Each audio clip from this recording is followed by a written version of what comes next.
Good morning mga katropa. Gusto nyo bala magkaon sang pinakanamit nga carbonara or white spaghetti? Kita nyo guys, so creamy, so yummy, so tasty. Tanan na lang basta namit. Ako pa iya.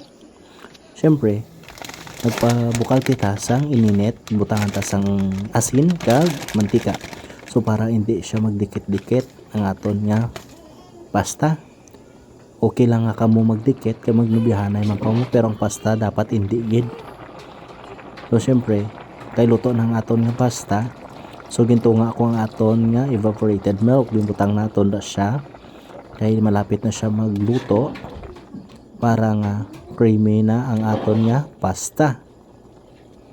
So makikita nyo guys, bahala ka mo na guys sa Tagalog man or Ilonggo, basta mo na intindihan nyo lang kung anong ginawakal o diri. So makikita nyo guys, so creamy na, mas manamit kung ginalaga ta siya sa evaporated milk ang aton nga pasta. So ang iban ginasala na siya, no? So ginabutangan sa tubig para hindi malata. So akon wala ko na siya ging tubigan kay kanugon lang sang evaporated milk.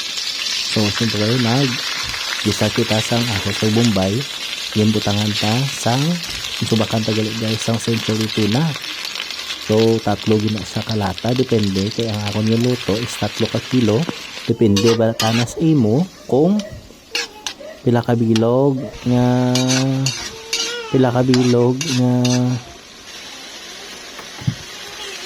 tuna ang ibutang mo, pulo man daw 3, 4, 5. So nagad ako sang sweet ham or cook ham, depende sa taste ni guys. Kadto lang kamo sa supermarket kag mangita kung anong gusto niyo ilakot. So pwede man gani kamo butang sang giniling, pwede man kamo butang sang pasta, pwede man kamo sang chorizo bilbao, depende sa inyo. Ay ako mas gusto ko nga magbutang sang sweet ham or cook ham. Tapos mas namit kung century tuna, mas mahamot. So ang tunga agi nga evaporated milk, ang gibutang ko ginang evaporated milk nga tunga ginbutang ko man siya, so para nga maluto ang aton nga sweet ham. So nagbakal ako sang extra cream carbonara nga 500 grams na siya. So bali isa ka kilo, 2 ka Nestle cream nga Alaska, and then isa ka creme densada, no? So ginauna ta butang ang creme densada, and then next naton is ang 2 ka Nestle cream Alaska crema, no? So thank you so much kid sa Alaska crema. So hindi nyo lang po sa pakanga ako nga bata kay nagabisyo. So ang extra creamy carbonara pasta sauce ginbutang manaton siya. So nag-add ako da sang salt, nag-add man ako sang paminta, no? Depende sa inyo nga taste. Depende sa inyo nga taste kung manamit nga matamis or maalat-alat, depende sa inyo kay kamo man iya gatilaw, hindi ba nako. So basta mo ko sina magluto, amo na kanamit. So syempre nag-add man ako sang cheese, so para mag creamy pagid ang aton nga pasta sauce nga carbonara.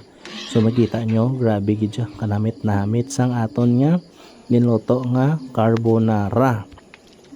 So yummy. So makikita nyo ang aton nga pasta is biskan wala siya sang sauce, creamy na siya kay tungod na sa evaporated milk nga ginlaga natin sa iya.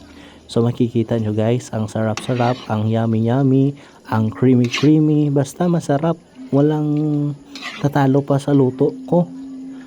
Basta mo na syempre akon luto, akon dayaw. Kung gusto nyo magdilaw kadto lang amo di kung may mabilin pa buwas. So amo lang na guys, perte ginaya guys kanamit namit ang luto ko. So syempre magbuwag luto ako guys, ginadamo ko na ang sauce para mas masarap, mas maraming sauce. So amo lang na guys.